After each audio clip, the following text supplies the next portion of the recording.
Yo, salute to everybody already here in the building. You guys know what time it is. The AFC West family is back. Well, I mean, two of the us. ones that matter, the ones that people come for. Yeah, the seats. Yeah, the ones that fill the seats, man. Exactly. Salute to everybody here in the building. As always, you guys wipe them feet. That means get those likes up and also hit that subscribe button. If you guys are not subscribed to my brothers yet, make sure to go over to Sports Talk Denver and subscribe to my brother Ben. Make sure to go subscribe to Darcy. He's running a little late. He should be here soon. And also, man, we have, I didn't tell you yet, man. So we were behind the scenes talking a little bit. We have a new Charger content creator. Who? And he's going to join us today. What? Yeah. I want trash. Too trash. It is too trash. He doesn't say too much. He doesn't say too much. Empty promises. AKA pour out a little liquor for us. Wow. Salute to the new Chargers guy over here at the AFC West Roundup. We call him Too Trash, y'all. Too Trash. So yeah, make sure you guys go subscribe to the Invisible channel on YouTube that doesn't exist. And we'll go over their game as well. So stay tuned for it. But Ben, how we feeling, man? Good, man. Yeah, feeling good. Like, could you believe how good it felt? Even just watching preseason football. Like, I had NFL Plus. If I saw that stupid commercial where it was the Celine Dion thing in the in the car wash one more time, I was gonna just punch somebody in the face. But oh my God, it was so good to have football back. Like, I needed that. And yeah, man, watched a ton. Watch your Raiders. Can't wait to break that down, man, because I'm starting to panic a little because I was so confident in saying, like, hey, you're going to push for the playoffs. You're going to be better than the Chargers. And there's been some stuff this week that's kind of made me second guess it. And but then also it bit me in the butt when you just screenshotted my exact text I sent to you after the Broncos played. So we'll have to talk about that. Well, let's start there. We'll start with the Raiders game. Tie ball game, Seahawks, Pete Carroll's big return back to Seattle, Washington. I know you watched the game. Yeah. For those who don't know or you're not in the know, Ben was texting me the entire game. He has some interesting choice words. He was like, hey, man, I think you guys can be a playoff team. Yeah. I'm going to hand this over to Ben. What did you see with my Raiders this weekend? And why did you choose to send that text message? I want the nation and the people in the chat to get acquainted with your take. Yeah. So I think it stems from how it started, just in the fact that your two best players, Gino and Max, are going out and flipping off the crowd. Love it. I mean, you're flipping off you look at the other angle of it and I'm like, oh, there's a 10-year-old boy with his mom watching the game. And love it. You really do like that? I thought that was such an unserious thing for like a professional athlete to do. You look at like pictures and video from camp and you guys are doing jousting on shopping carts and Pete Carroll's like tackling dudes. So it felt like you had adults in the building. And then those two things combined with Tickle Me Elmo or Tickle Me Christian Wilkins has just made me be like, are you guys serious? Like, do you feel like there's a seriousness in camp? Let me say this. Definitely. Okay. And we needed a little fun out there. I mean, look, man, football at the end of the day is still a children's game. You know what I mean? Like these guys grew up playing it. We grew up playing it. We didn't get to the level these guys are at. But I mean, look, you want to have fun. I mean, without fun, what are we doing here? Like I know New England was very militant when they won all those championships, and I understand it. But I love the way Pete goes about his business. He's won every step of the way doing things like this. That whole Gino situation, that sign guy is somebody that's out there in Seattle a ton. So I remember a few seasons ago, Josh Jacobs ran for a touchdown in overtime to win the ball game against them. It was like a 70-yard touchdown. And they had a sign for him too. And at the end, Josh went up and started talking crap to him as well on the way out. So this is a guy that does this often in Seattle. And did you see what the sign said? Yeah. It was like calling Gino a bust, basically, right?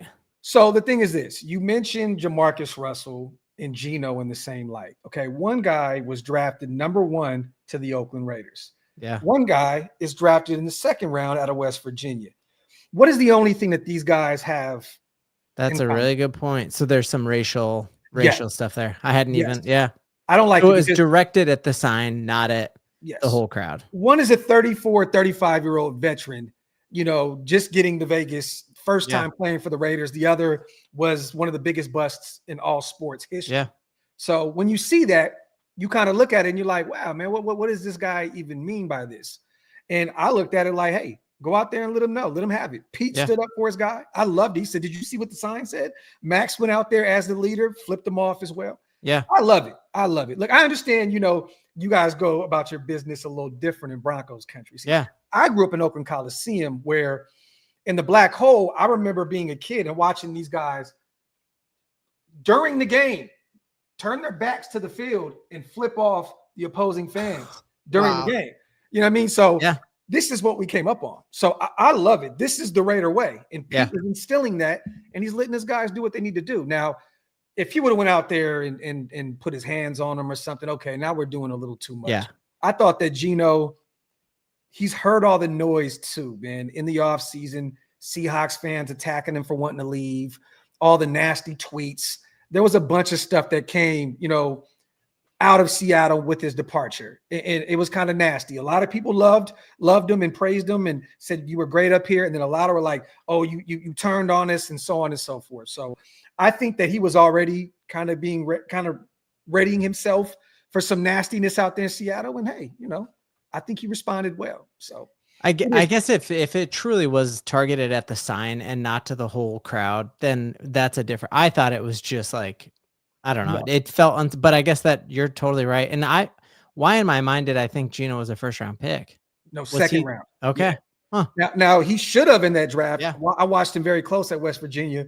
I thought he would be a number one guy, the first round guy, and he ended up falling to the second. And we know what happened early on in his career. He didn't get a ton of looks, and he had a rough beginning of his career. Yeah. I mean, look, he started to turn things around in his mid-30s.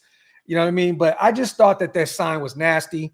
I know that the guy was trying to get under our skin a little bit. And I get it, because one thing you don't want to hear in Raider Nation is Jamarcus Russell's name. Totally. You don't. Anytime you hear that, you think, damn, there was a dark time. That still set us back up to this point, Ben. Yeah. I mean, honestly, Derek Carr was a blessing in disguise for a few years, but we were like looking for a quarterback forever. So to take one that high and for things to fall, yeah, you had nothing to show for it. So the crazy thing with Geno is like he watches less film than people right now watching the AFC West Roundtable we used to be on. You know what I mean? Salute to my brother Oos, man. I'm hoping, and I'm rooting for him too, man. Yeah, definitely. What did you think? So then diving into the game, man. Here's the thing. Like, I on this exact show, I was hitting the table so hard for Ashton Jeanty. Like, I want him. He's a generational talent. But how many times in the NFL have we heard the term generational talent and then they end up being a bust? Like, I was told Trevor Lawrence is a generational talent. I was told the quarterback who paints his nails, Caleb Williams, is a generational talent.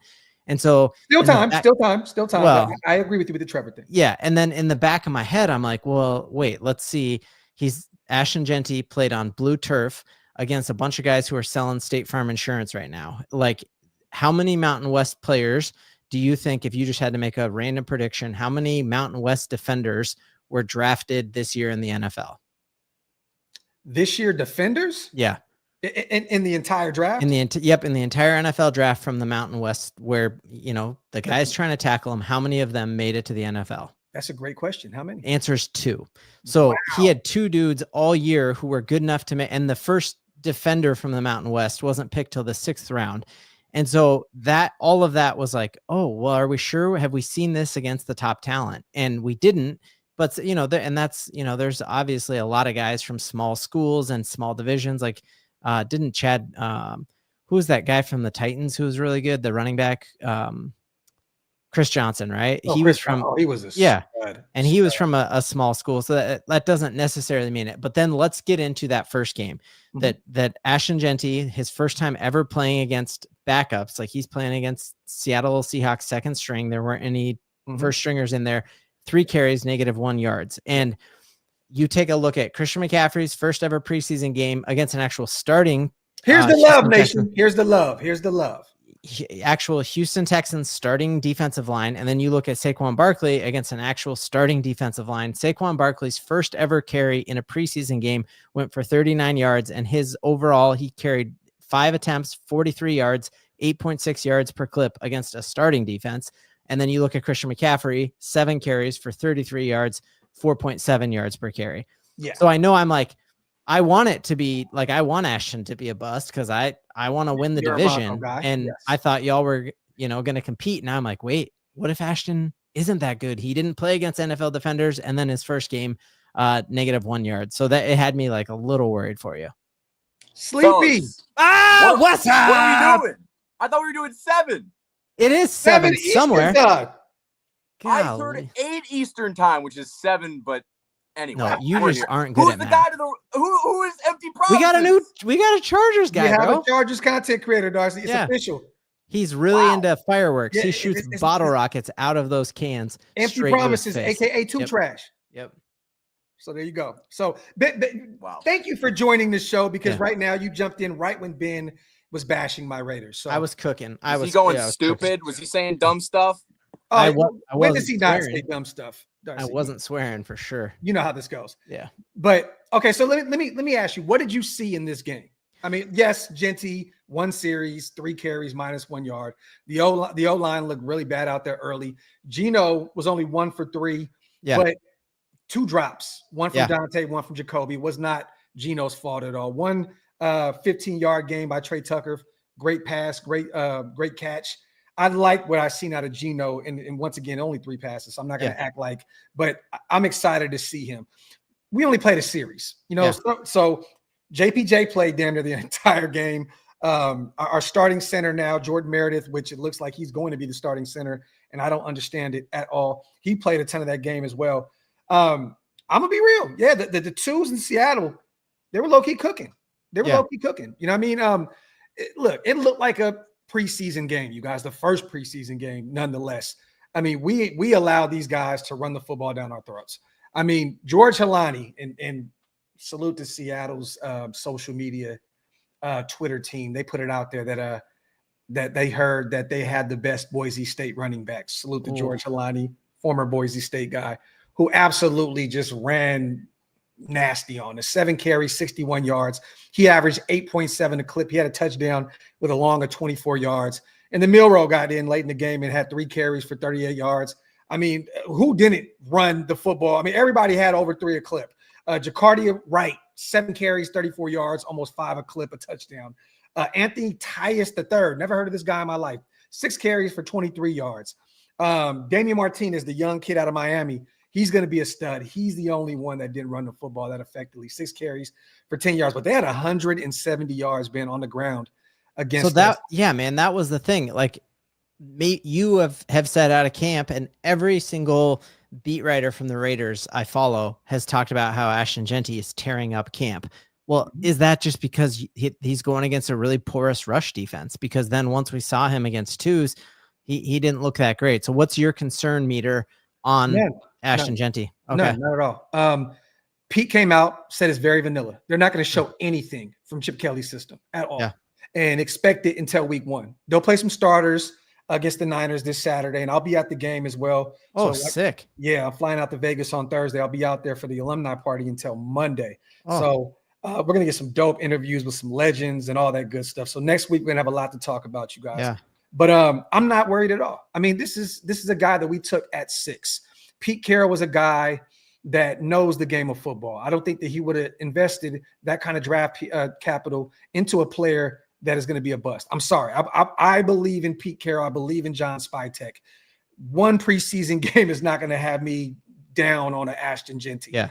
A guy that had a generational run at Boise State. I mean, last season was completely bonkers. If it wasn't for Travis Hunter playing both sides of the football, we know that Jeanty would have won the Heisman. So, there are people who think he probably should have anyways.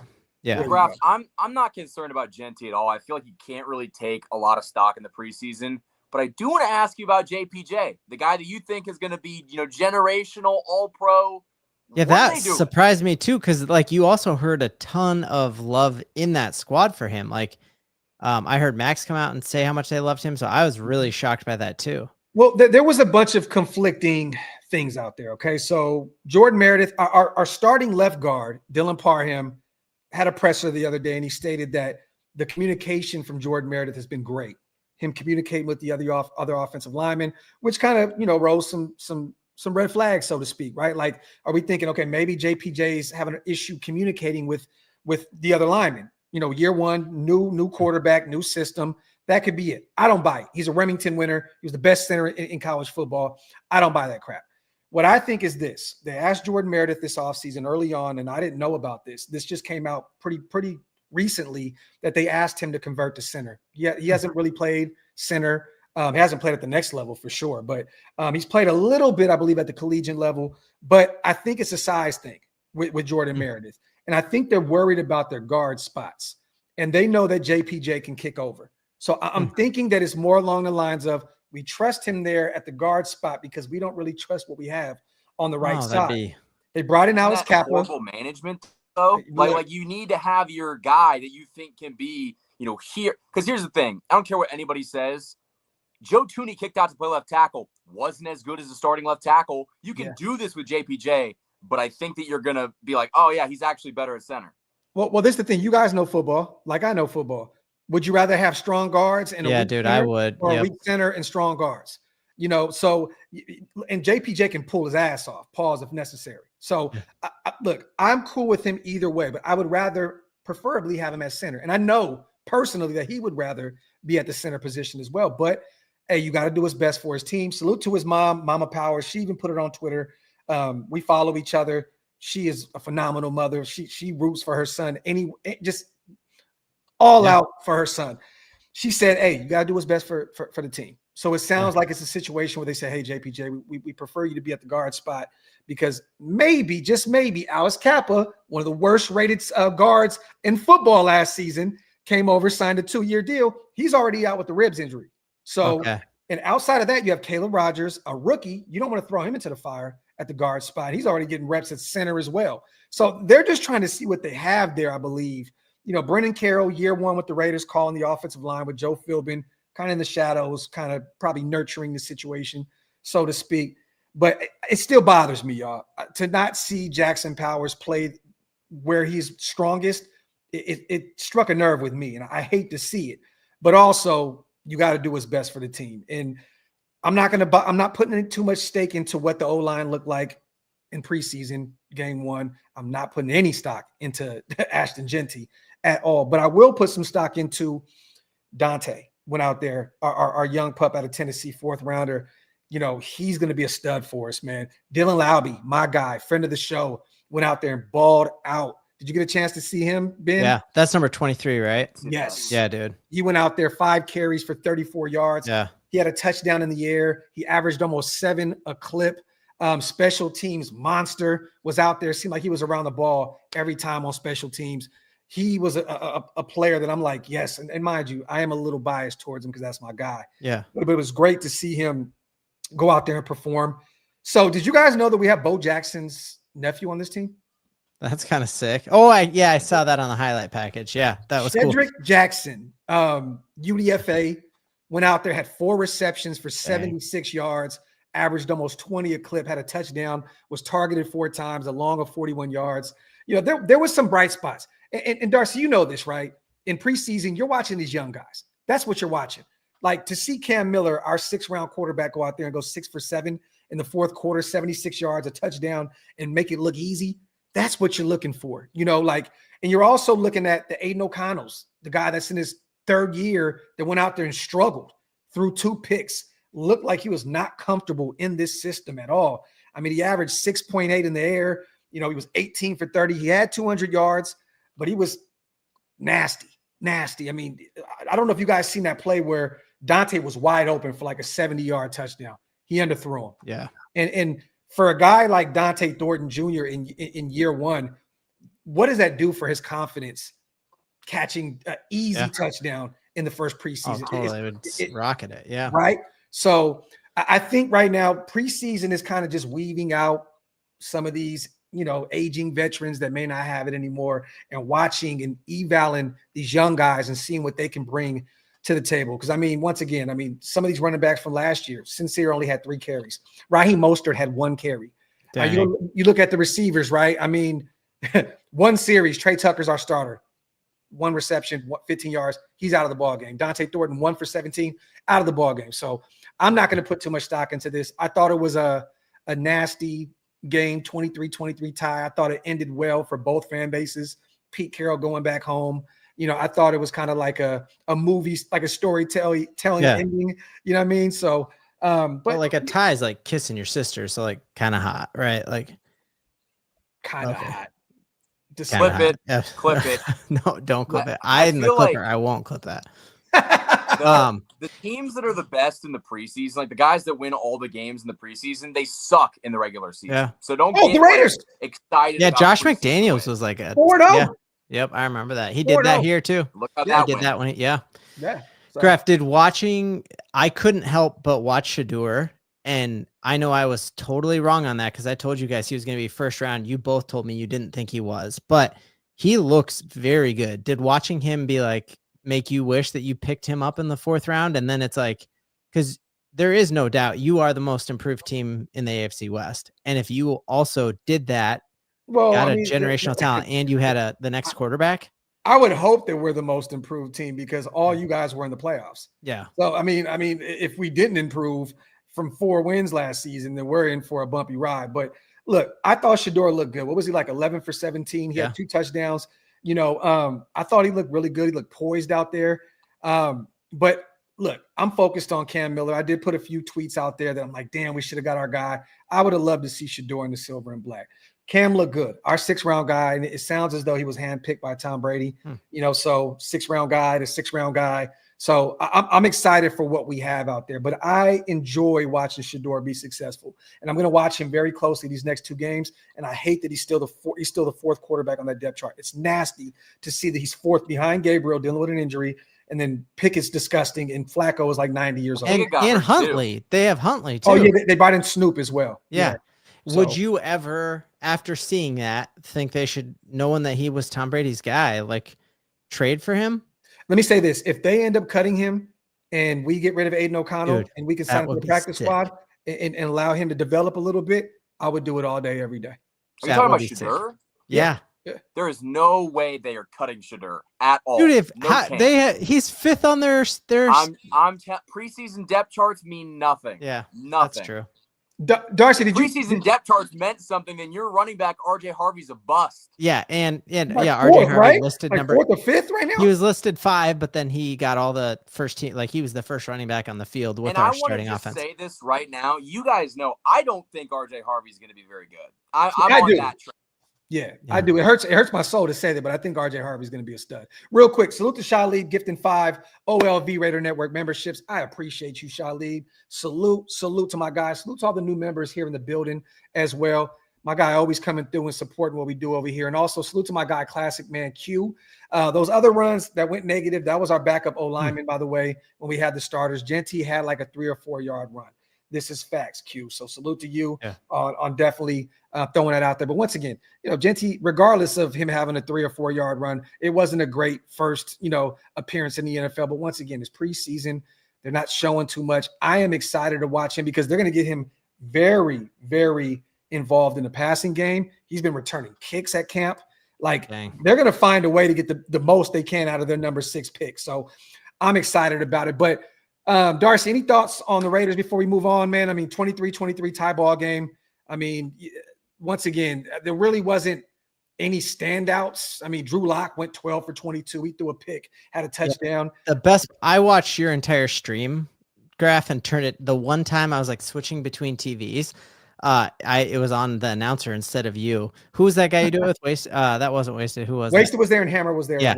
The one time it switched to them, they're like, Drew Lock is just so good. He never turns the ball over. And then next thing, pick. I was just like, you guys, and that's, they don't know our teams. You know what I mean? They're just, they say the names wrong. I hate it. So watching real Raiders content's way better. Sorry, Darcy. What'd you think about? Hey, real quick, I want to give Torrey Horton some credit as well. The young receiver out of Colorado State. Yeah. Had 3 receptions, 31 yards, averaged almost a little bit over 10 a clip. And he also had a touchdown. He was targeted 7 times. He is going to be a stud in Seattle. Dude. Yes, and that was a play. Like again, maybe that pushes back on my Mountain West idea because that was a player that he got hurt, but I saw him play once in person, and I'm like, that if that's not an NFL wide receiver, I don't know what is. Facts. And he was dealing with an injury. Seattle just churns out great talent at that position too. DK. Lockett, Lockett and company. I mean, even in the past, Golden Tate. I mean, they've always had some strong receivers out there. Darcy, how'd you feel about the game?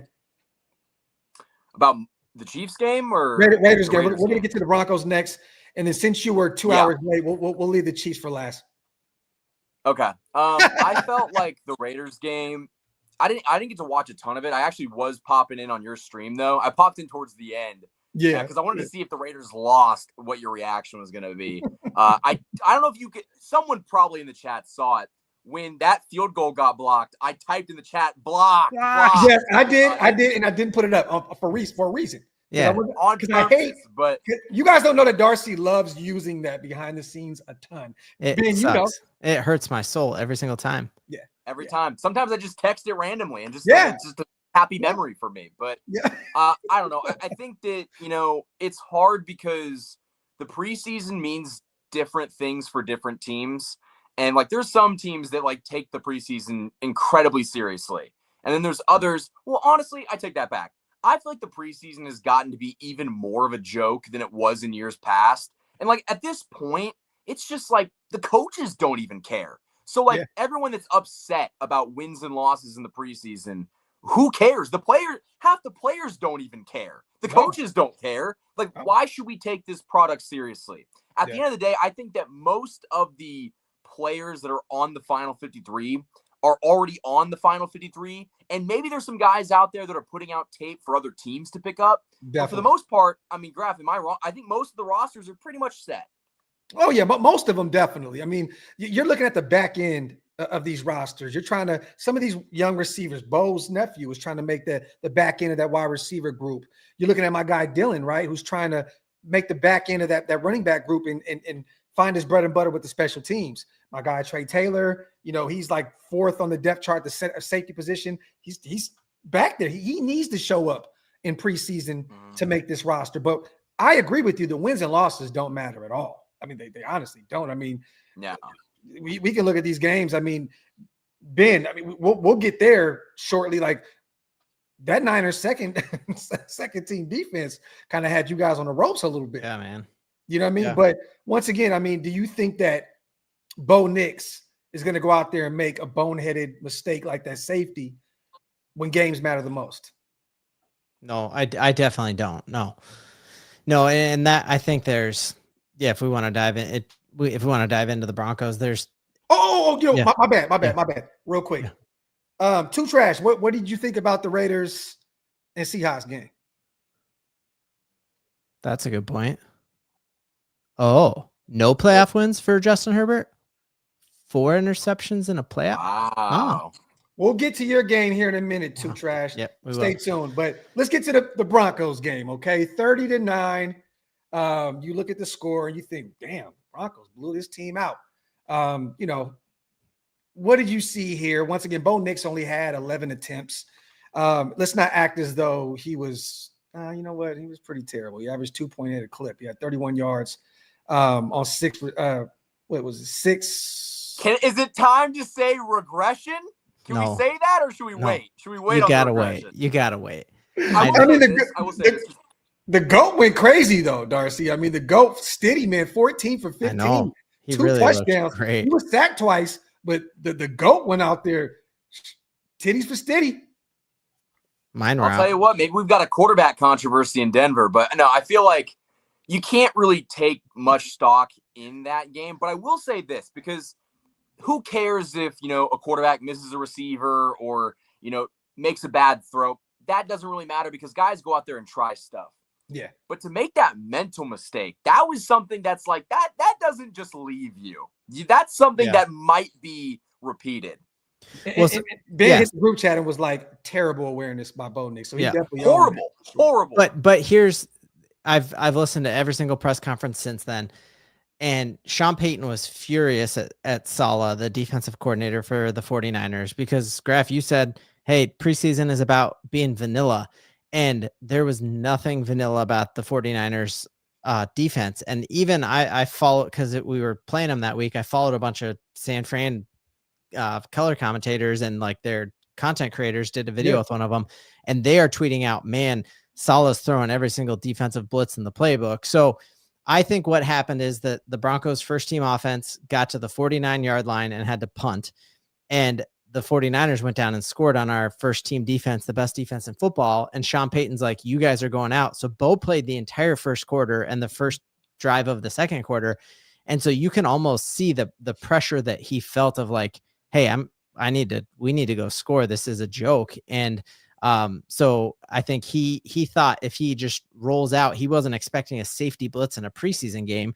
And it's the exact same spot that he hit that 93-yard pass over the best man coverage corner in football in the regular season. I think he thought, if I buy myself 2 extra seconds, I'm going to have Marvin Mims on a double move, which is, if you watch the All-22, what he was, and he looks up and is like, oh, I don't want to be Anthony Richardson and break my finger. So he just yeeted it out of there. But either way. You can't blame Salah, though. That's terrible from Peyton. You can't blame him for going out there and trying to get these guys. Totally. Up to speed. The try-hard coach got mad that someone else was a try-hard? That's crazy. Yeah. That's crazy. But, I mean, if I'm not going to, I think that, every single 49ers beat writer was talking about just how the Denver Broncos dominated the joint practice 2 days before. The Broncos did a 1-day joint practice on the Thursday. They took the Friday off and then the game on Saturday. And Kyle Shanahan came out and said, I don't like 2-day joint practices because the team that gets punched in the mouth comes out the next day in practice and starts fights and tries way harder. Yeah. And so that just so happened that it was the Denver Broncos offense against the 49ers second team. It definitely was not good enough, but I think if there was any panic or any thought of regression, Sean Payton's truth serum was at Broncos training camp today. His crush, all of our crush, Kay Adams. Yeah. And he just took the claims that he made about us being a Super Bowl team and like cranked him up to 11 and said even more. Can't wait till he's wrong about that. Well, but I thought about this in the moment. Sean Payton said, I've only ever said that about like 7 or 8 teams. 6. So he's been wrong. He's been wrong basically every time but one. Well, Super Bowl he's been wrong, Ben. He has been wrong. And if you want to go on a percentage basis, he's like under 10%. Well, talk, Darcy. A Super Bowl. Immediately when I saw him say that stupid shit, I was like, this is just what he says. Darcy, a.k.a. cabin fever, baby. Talk. Goodness gracious. Bro, I've been thinking about that ever since he said it. It's like YouTube, bro. Like you put out, you're like, hey, I've made 6 or 7 videos that I thought were good enough to go viral. Like, and there's just weird crap that happens and like, oh, it hit at the wrong time in the algorithm, or no one was watching, it was on a weird sunny day in July that no one was. There's tons of stuff in life where you're like, this has the potential of doing this. And that's what he's saying. Like, this team has the potential of doing this. And he's only been able to say that 6 other times. And you look at that Minneapolis Miracle with a blown call that team would have been in the Super Bowl, and you just look at a couple bounces the other way. Honestly, it's what makes your run as a Chiefs fan. That's what defines Sean Payton's coaching career. He's just always just one play short. That's Real what quick, it is. Let me get this super in and salute to the 500 that people. one was funny. That made me laugh. Darcy looks like he's being held captive by the Unabomber's mom. He has to suckle the meat flask for dinner scrap. Where are you, Darcy? I'm in a log cabin in Minnesota. Okay, Minnesota. Yeah. Are you with Chiefsaholic right now on the run? That's what it looks like, bro. I'm not. No. We have like kind of loose plans to rob a bank on the way back. Okay, cool. But might not want to put that on the internet because that's when we strike. We strike on game day. Strike on game days. This is fast. Darce, this is an AFC West roundtable. People are actually watching this. You probably shouldn't say that. Oh, my bad. Give me the good, the bad, and the ugly from this game. Give us 3 players that you thought went out there and played their asses. I like Watson out there. Yeah. I thought that he ran the football pretty effectively. Totally. And Beatty too. Yep. They look good, but give us three ballers, 3 busters. Yeah. So I think good is definitely just that. There's got to be a better way of saying it than balls and busting. That's so many mischosen words there. Graphk. This is live. Tell us who busted. That's what we want to know. Not me. For sure not. So I think the good news of this is that the Denver Broncos are losing their minds on the interwebs right now. And every fan is furious with how we performed, yet we won 30-9 against a team that's, was in the Super Bowl 2 years ago and wants to be back at it. And people are predicting as, champions of their division, and we won 30-9. So I think the big thing is like the depth of this team and the turnover in just a couple of years since Nathaniel Hackett's on full display. Players who really impressed me is we didn't use our first round draft pick on a running back, because that is a very, very bad move unless that's the only position you need. And Jahdae Barron, you guys, is the truth, man. Like, highest graded rookie in PFF. I think he was, or third highest. A couple others outscored him, but highest defensive rated on PFF. Like, he was incredible. His coverage he allowed 0 yards after the catch. And Sean Payton just talked about that's how he's going to start. And then next, as he progresses, it's going to be no catch allowed. So he had a couple catches on him, but they were really short things, and the space was eaten up in a half second. So that was really cool to see. I loved that. Stiddy balling out was super cool to see, man. And then I really think that Pat Bryant is going to be something special. Like 2 for 21. Yeah. Yep. Yeah. And just his routes looked so sharp. They looked like a video, they look, sometimes you see like a cut left and you see guys around the corner, and I'm like, that's not how it's drawn up on Madden. His route running looks like computer generated. He's not that fast, but he's got these shifty hips, Sherfield went crazy as well. Yes. 73 in the touchdown. I mean, that's crazy. Totally. And he toe tapped and looked great. So that was awesome. I guess my busts, if I had to say it, I was disappointed. I thought there were 2 balls that Cortland Sutton should have had. We just gave him the bag this offseason. We re-signed him and Zach Allen. And he had 2 pretty catchable balls. One of them would have been a touchdown from Bo Nix. And that kind of changes the whole, how we paint that game if Bo Nix ended with a touchdown on him. And it was just a jump ball that, really, it would have had to be, it was a 50-50 ball, and I need those to be 80-20. And then he had a drop on the sideline, which kind of disappointed me. Other ones would just be like our offensive line, our first string offensive line all week in training camp was getting cooked by our defensive line. And we all kept saying, oh, that's just because we have the best defensive line in football. And then in joint practices with the 49ers, the same thing happened. And then I just didn't feel like Bo had a clean pocket. So I don't know what's going on there. They explain it away as saying we're moving to a wide zone concept. And so the offensive line is learning a whole new run game and how to block for that. But I need to see that step up. We got another joint practice with the Cardinals on Thursday. So I'd say, give it to our offensive line in court as the bust. Is your fan base doing the whole Ashton Jeanty thing right now with RJ Harvey? Yeah, they're saying he tried to jump outside too much, and you need to run between the tackles. And to me, it's my bar is so low. We haven't had a 100-yard runner in a game since Latavius Murray before COVID. Man. So seeing what Devontae, former Raiders, great too. Crazy. Salute to God, Latavius. Goodness gracious. So seeing RJ get 3 or 4 yards a carry is so much better than seeing Javonte Williams get 1 yard a carry. And so I was like, that was great. But when you really think about it, those were probably blocked for 5 or 6 yards. So I want to see him. Well, just wait till the defenses try. Yeah. Well, these dudes, I mean, I honestly think there could be a case to be made that a second string defense is actually going to try harder than the actual starters, because they're trying to put tape out there. This is their athletic peak. When they go sell State Farm next year, they get to say hey, I tackled Bo Nix. So they're actually the second stringers do try. But no excuses here. But Sean doesn't seem worried. I don't seem worried. Darce isn't worried. Graphk said we're still winning the AFC West, so we're in good shape.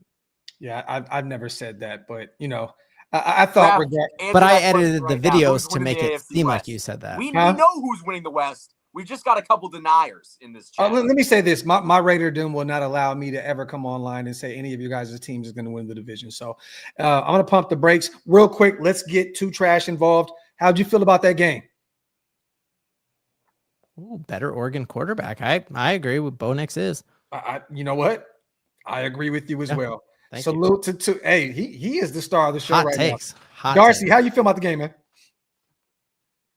man, I thought it was funny just to see the mental mistake from Nix. I don't really put much stock into it. And it was also great watching Cortland Sutton drop balls when you're giving him $23 million a season.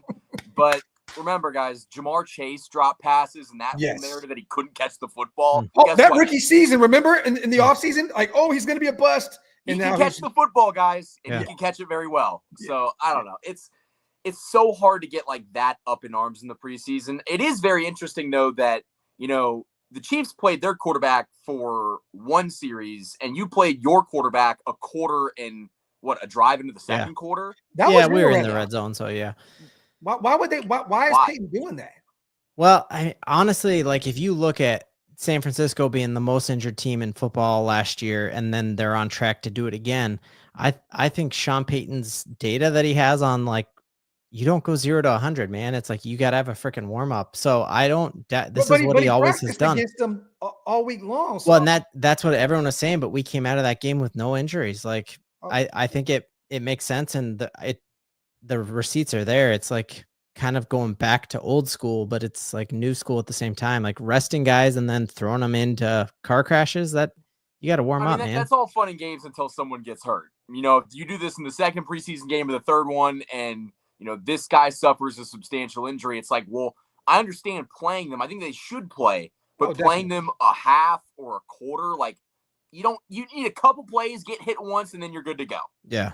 Yeah. Well, the good thing was too, they didn't have him. He played a quarter. What you said, a quarter and a half? Oh, he played a quarter and then like 2 plays into the second. Like they were on like the 30. Quarter comes to an end, and they tried to get better and becomes more valuable. Once you pay him, I guarantee you he will not be doing that. Yeah, I could see that too. Yeah. Well, you know what? The one thing is you guys put 153 down on the ground. I know it was more of a collective thing. Stidham led you guys 3 carries for 36 yards. Stiddy's the GOAT, man. I hate that he's a Bronco. I can't stand it. But if Bo Nix continues to just throw safeties to opposing teams, you got Stiddy GOAT on the bench, man. So I think you guys will be okay. Darcy, man, how are we feeling about this Cardinals Chiefs game? So 20-17, Cardinals win. We see Mahomes throw the football one time. He had 1 yard on one throw. It was a touchdown. He was 1 of 1, and he threw 1 touchdown. He played 48 seconds. So hey, bro, think about this: 1 for 1 for 1 yard, an average of 1 a clip with 1 touchdown in 48 seconds. 48 seconds. Very efficient. Yeah. Very efficient. Listen, I cannot remember the last time the Chiefs won a preseason game. I could not tell you. And honestly, like, it was good to see the guys get back out there and, kick off some of the rust. One of the things that I really like about Andy Reid is that he doesn't do the joint practices. He's like one of the few coaches that doesn't do the joint practices. And I think that comes from not really wanting to show your hand or wanting to let anybody else in on what you're doing. And I think this team is going to be ready. They've started fast the past couple of years, really since Patrick Mahomes has been here. Yeah. I don't expect that to change. I will say a couple guys that kind of stood out. Jason Brownlee had an incredible, that back shoulder throw to him that he was able to readjust and catch. That was the very first touchdown of the game. Crazy catch by him. I don't think he's making the roster. I'll tell you this right now, some insider information. Tyquan Thornton's making the final roster. So, I agree. I keep hearing great things about him. He's looked really good in camp, and he's going to be their wide receiver 6. Like, he's not going to be like asked to, take over the offense by any means. But, if he's your wide receiver 6, he's got that speed, and he'll have a consistent quarterback. I love it. Like, I think he offers, more in talent than Sky Moore. I don't think that Sky Moore makes the roster. He's on the way. One of our defensive back. He's horrible. One of our defensive backs, Najee Johnson, was kind of rough in that game. He's your cornerback 4 or 5, and personally, I don't think he should be on the team, but he must have some crazy dirt on the Chiefs coaching staff because he's still, around and gets a ton of snaps. But hey, Boston looked really good out there. The young pup out of Oregon looked good. Oh yeah, and I don't know where Boss is going to fit in his rookie season because you've already got Tranquil, you've already got Leo Chenal and Bolton. But I think Bossa, as a guy that could potentially replace Tranquil after next year, that's a great pick. Yeah. I mean, look, honestly, you look at the stats and I watched the entire game, and to be real, once again, preseason at its finest. I mean, yeah. Kyler Murray went out there. Oh my goodness, that throw right to your dude. Yo, threw it right to Jaden Hicks. Right and it's to funny him. when you look at the stats, you think, the stat line, you think, okay, well, he had a pretty good game. He's very efficient, 7 for 8. Yeah, average 12 a clip, no touchdowns, but he threw a pick. And then, you bring in Jacoby Brissett. He plays against the backups, goes out there and puts up 2 touchdowns, 5 for 8, 81 yards in the air. Clayton Tune got a little look. Bailey Zappi looked terrible. And this is a guy that I was really high on. 8 for 17, 70 yards, 2 picks. He looked very Aiden O'Connell-ish out there. And then Gardner Minshew got some looks out there, Darcy. 6 for 9, 54 yards. Wasn't out there for too long. That's my backup quarterback, baby. That's him. That is just it's just disgusting. You guys had to come to Kansas City to get a ring. That's what he had to do. He's not getting a ring. How did Brashard Smith look? He didn't really get too much burn, right? He broke or maybe dislocated his finger at practice, so they were being very careful with him. Yeah. No Hollywood Brown, so we're kind of waiting to see about him. Rasheed Rice didn't play in the game. But Rashard had 1 carry for -6 yards. Wow, even worse than Ashton. Smith. Yeah. So I mean, but you guys really, I'm sorry, 1 catch. Okay. For -6 yards. You couldn't really get the ground game going too much out there against Arizona. But once again, you guys, they don't try. Like the Chiefs of every team, they literally, I think they go out there and say, hey, you know what, knock the rust off. And it is unfortunate. We had one of our safeties, Deion Bush, tear his ACL, or was it Achilles ACL? He's done. And then that might have been a career-ending injury for him. He's like 31 years old. So it sucked to see that. But, overall, like the Chiefs, I mean, was that injury before this game, away? Darcy, with Brashard? Was the injury before this game, or was it sustained in the game? Brashard Smith. Smith suffered it in camp. So he dislocated his finger and being careful with it. So that's probably why it was tough to run the football too, then, because he had 4 carries for 10 yards. He only averaged 2.5 a clip. So it was kind of nasty. What offensive line was he working with too? Was it Hunter Norzad? And I know. Yeah, I get it. So I get it. And you look at Arizona too. They didn't do too much. I mean, it's 20-17, but you look some of these names you'll never probably hear again in life. Yeah, honestly. So I mean, I was gonna say, is anybody looking at the final score of that game and think, oh, the Chiefs are done? I do. Look, I thought they were done before this, but I thought it during. Did you guys watch the Super Bowl? Oh wow, let me get this. Let me cook on this one. This will be real fun. Try to make a joke and it Ben, can we please dig a little deeper into you saying kissing your sister is kind of fun? First off, fact check. I said kind of hot. When did this happen? Was their tongue? Is your sister hot? Were braces involved? I have questions. Unpack that. I'd say my sister, shout out. My sister is probably like a 7. I'll text you guys a pic. You let me know. Strong 7, man. Yeah, like a 7. I feel so uncomfortable. Right let's hear what Empty Promises thinks about my sis. Wow. You can't say that on the air. Yo, that was low-key disrespectful. Yeah. That's wild. Two trash guys. You got to chill. You got to chill. That's nasty. Goodness gracious. Still to hug these on a $10 special, but I mean, give us some guys that balled out there. Give us some guys that you just looked at and you're like, damn, they didn't take advantage of those opportunities out there. I know Elijah had a couple catches, like 2 for 16, something like that. So he looked pretty good. It just sucks, man. I want him to make the team, but I think he's probably going to be a practice squad guy. And he might not even make the practice squad. Like they might be some other team that scoops him up. Yeah. And that's what's so interesting about this like cut down date. Like there's going to be guys that, if they're on the practice squad for the Chiefs that might get scooped up and go somewhere else. And Samaje Perine a perfect example of that last year, Ben. Like he worked out pretty good for us. Yeah. But to kind of get back to it, I would say that Simmons looked really good at left tackle. I really do think. hey, Hub, you're not supposed to hear him. But I thought Simmons looked really good at left tackle. I thought that Kingsley kind of struggled just a little bit at left guard. There was one play that he kind of got beat a little bit, tripped over Humphrey and kind of got bull rushed and fell over. And so I think it's going to take him a little bit more time. I think Simmons is the truth. And I know it's a preseason game, but I think he is going to be a pick that you guys are going to hate. And he might be the franchise guy for the next 10 years. And maybe I'm getting ahead of myself. That was my favorite offensive lineman in that draft. The only reason he dropped was because of the injury. That's the only reason he dropped. And once again, if he's healthy, he can be the best offensive lineman. I'm talking about linemen in general in this entire draft. So look, I hate to say it because I want to see Patrick Mahomes get slammed on his back every single play. But Simmons he's a stud, bro. And should I remind you guys that our medical staff was the only team that cleared Trey Smith, and we got him in the 6th round. So we've got a history of doing this. And so I think that for whatever reason, the NFL just didn't think that he was. I mean, who was the guy that the Texans took? It was Connerly Jr. They took Josh Connerly Jr. before Josh Simmons. Yeah, and the Texans have a left tackle. The kid out of Oregon's nice though, but I agree with you that they're tripping. And I think he's going to be legit. Tyquan Thornton looked good in the limited action that he got. Really excited to see, our guy Jaden Hicks. I know we had that pick. I could have caught that ball if you threw it to me, but I think that Jaden Hicks is going to be, someone that has a really good season, much more of a role this year. Some guys that struggled. I mean, I didn't think Najee Johnson, our cornerback, was very good. I think he struggled a lot against like 3rd and 4th stringers, and there's no room for that. I'm trying to think of another guy that like struggled. Kingsley, I would say struggled, but for the most part was solid. He just had one play that he got beat. How did Elijah Mitchell look? I don't even remember. Did he? What do you know what his stat line was off the top of your head? Let me go look. 3 for 10.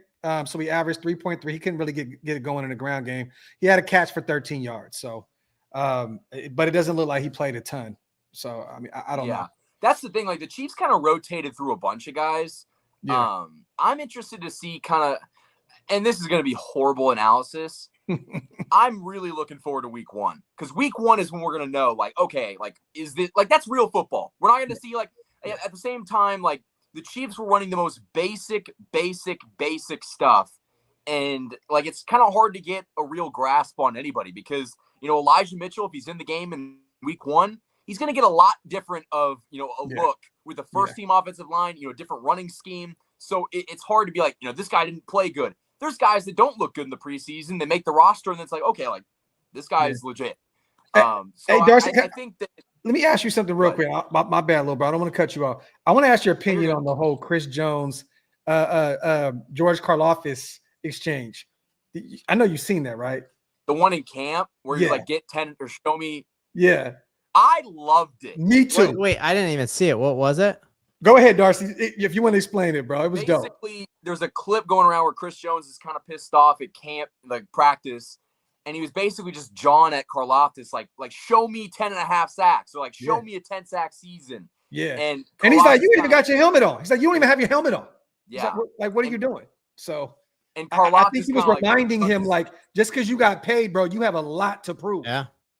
Well, and that's the thing. Like, that's what I love about Chris Jones is Chris Jones actually goes out there and does it. And Karlaftis, like, I guess I'm happy that he's back. Like, he's not super high paid. And by the time, a couple of years down the line, he's not. But he's never been, like, a number one. And he'll probably never be a number one. We need more out of him. And so the fact that you got someone on this team that is pushing him to be better, like, the culture in Kansas City is different. And I think that there's a reason why we've been successful for so long because, guys have come and gone, but there's a sustained level of excellence in that building that's expected from everybody at the top to the bottom. And I think that, it's not just George Karlaftis that's been, kind of chirped at. It's been a lot of other guys. And I think that's why the Chiefs, have such high standards. Yeah, the best teams, man, it's like you can't have the coach keep people accountable. It's got to be players keeping each other accountable. So, that is a good thing. We'll briefly go over the Chargers game, but real quick, next week, this week, Friday, you guys have Seattle in Seattle. Darcy, any specific player you're keeping an eye on week 2 for the preseason? I'd love to see more out of Brashard Smith, and I'm very confident he's going to make the team, but he's looked great at camp, like as a receiver. I'd love to see more from him. Honestly, I want to see if I was the coach of the Chiefs, I would give your offensive line, your guys like, Josh Simmons and Kingsley, who are playing new positions in the NFL, I would give them about a quarter because I think they need more reps. It's not like a wide receiver. It's not like a running back. You need to have the, contact of, getting back into your, your drop back and getting back into your set. Yeah. And you can't really simulate that in practice. So I hope that they get a little bit more time out there. But, Mahomes, you're going to see him about the same amount of time. You're going to see him one series, he's gone. And you'll see Andy Reid say, oh, he's probably going to play, a quarter. Not going to happen. One series, he's done. And I guarantee you for the third preseason game, you're probably not even going to see him. No, as you shouldn't. Ben, you guys have Arizona at home Saturday night. Any specific player you're watching closely? Me personally, is RJ Harvey. Yeah. I think he needs to have a big game. Totally. I want to see RJ. I want to see Evan Ingram get the ball. He didn't catch it at all.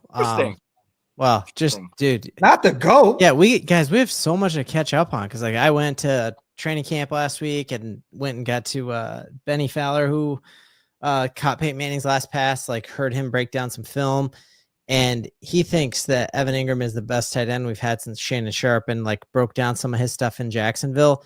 He is going to be a real problem. And I think Sean Payton isn't showing anything with that. So just wait, Darce, because I think that is definitely something that you're going to eat your words on. Because we got that bet. He's going to be better than Travis Kelce this year, and nobody's going to deny it. So yeah, we got so much to catch up on for sure. I'm super pumped this show's back. Niners on Saturday for us. Oh, go ahead, Darce.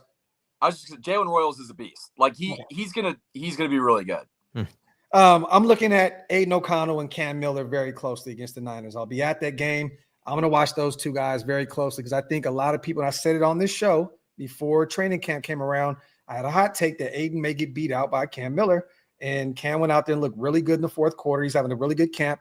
Aiden went out there and threw a couple picks today in camp. I don't know if this system is just getting to him or maybe he's just kind of stuck in his own mind. I don't know, but I'm watching that closely. And I do want to see Jeanty run the football a little bit, well, not a little bit more effectively, way more effectively. So if he gets a series or two, if I am Pete Carroll, I'm just feeding my rookie. I'm feeding him. Look, man, I know you hear all this noise. I know you're hearing people say this, and that about you, all these big platforms and so on and so forth, calling you a bust and this, and that.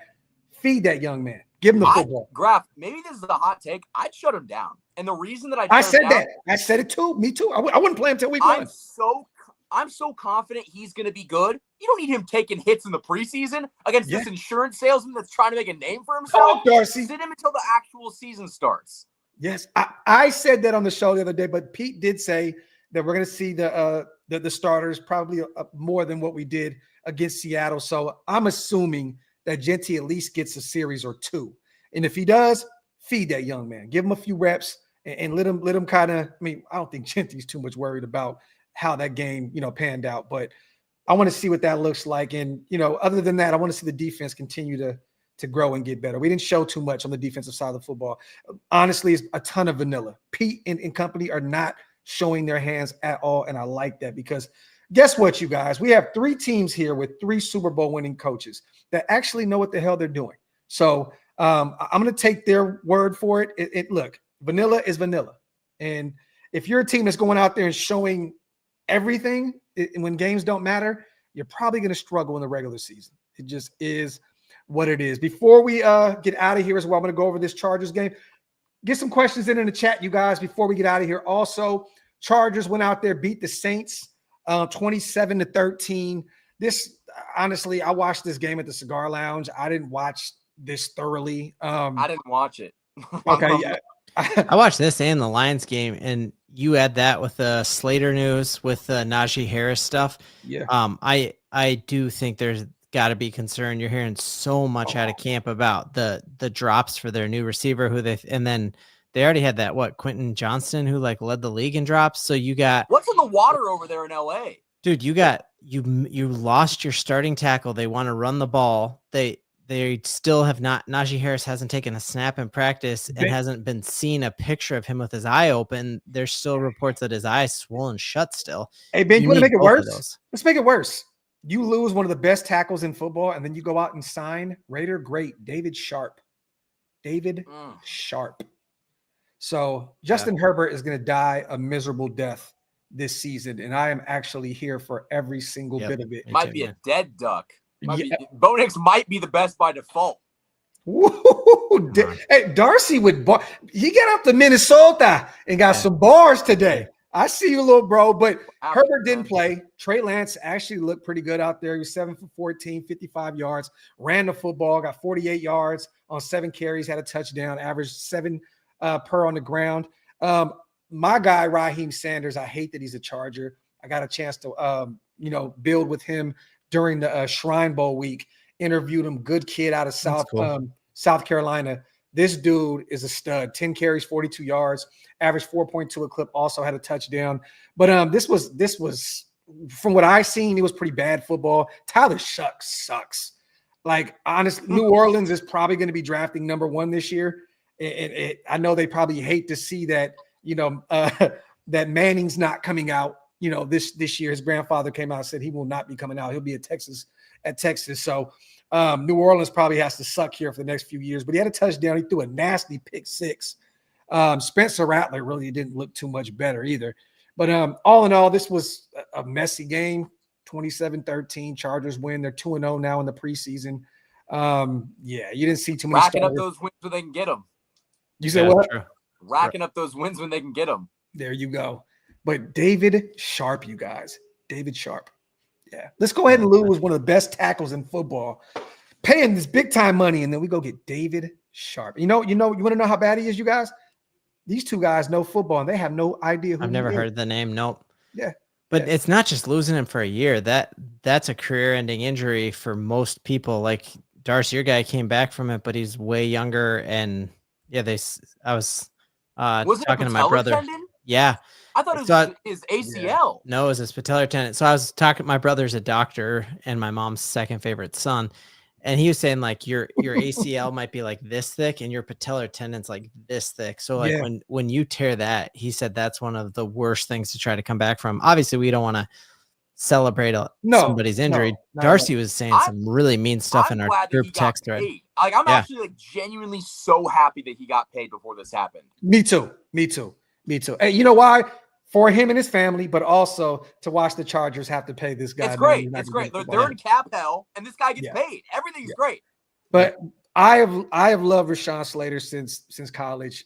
I hate that he went to the Chargers, but prayers up to him. But I do, just like you said, I am very happy that he got paid right before this. He's going through a divorce and all this. He gets paid, and now he's hurt. It's kind of crazy. But you guys, David Sharp, do some homework on David Sharp when you get a chance to. You're going to be like, oh, wow, that's who they're replacing him with? David High Stakes Sharp.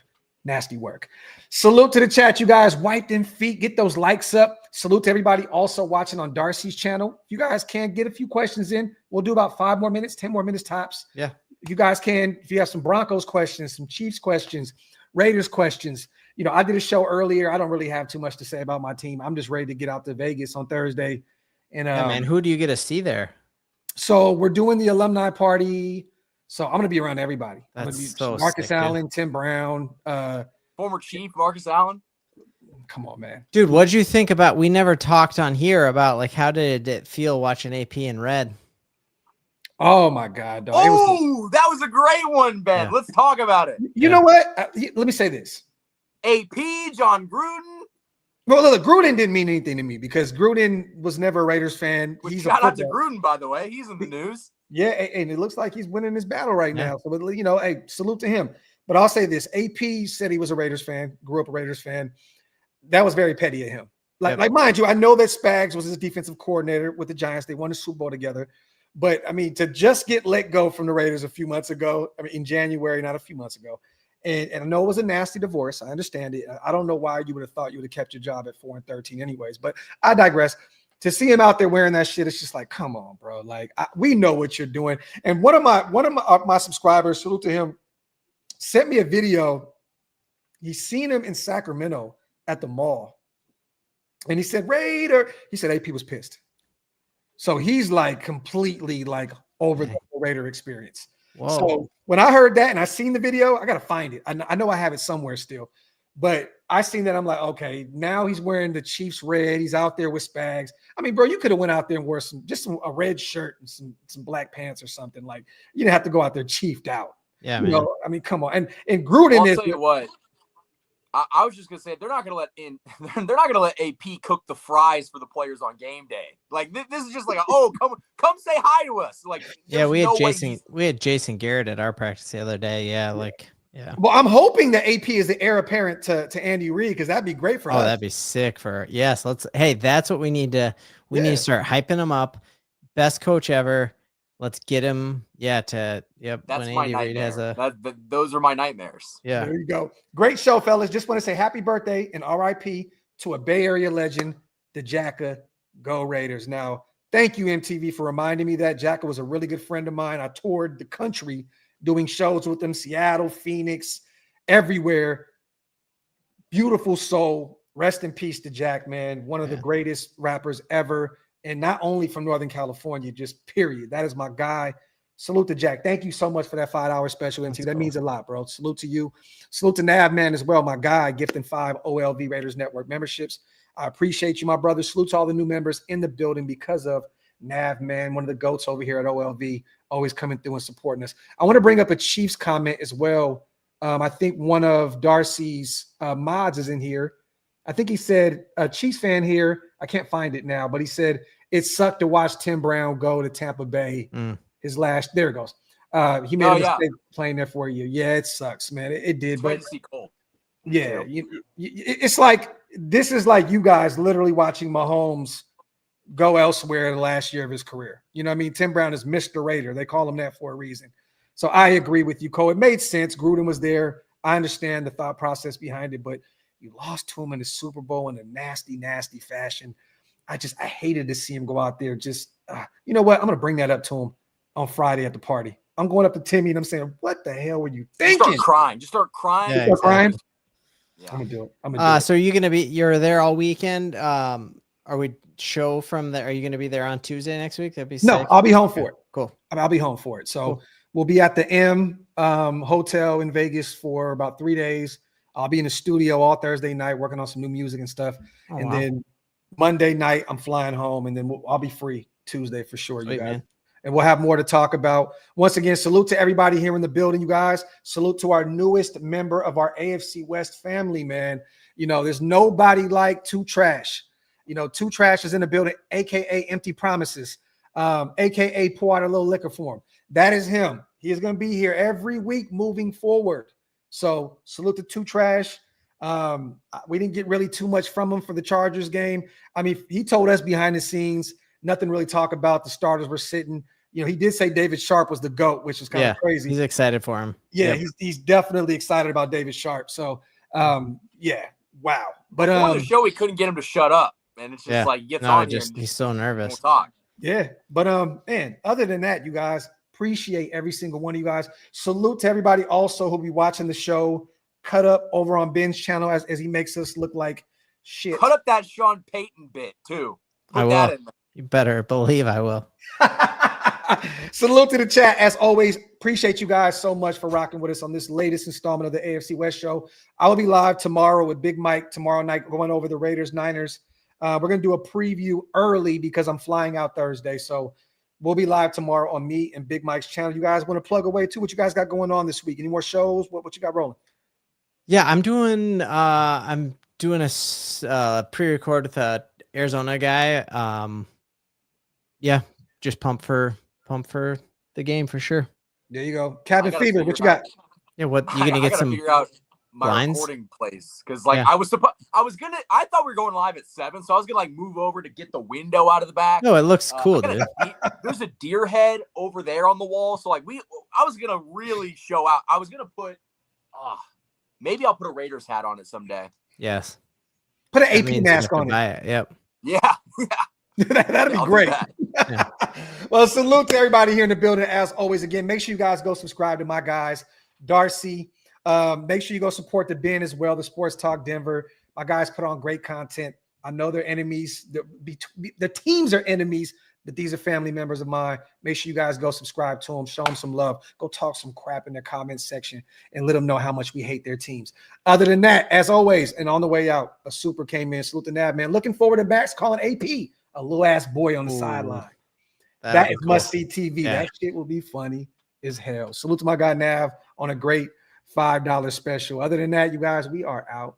We'll see you guys next week to cover the second week of preseason. We are out.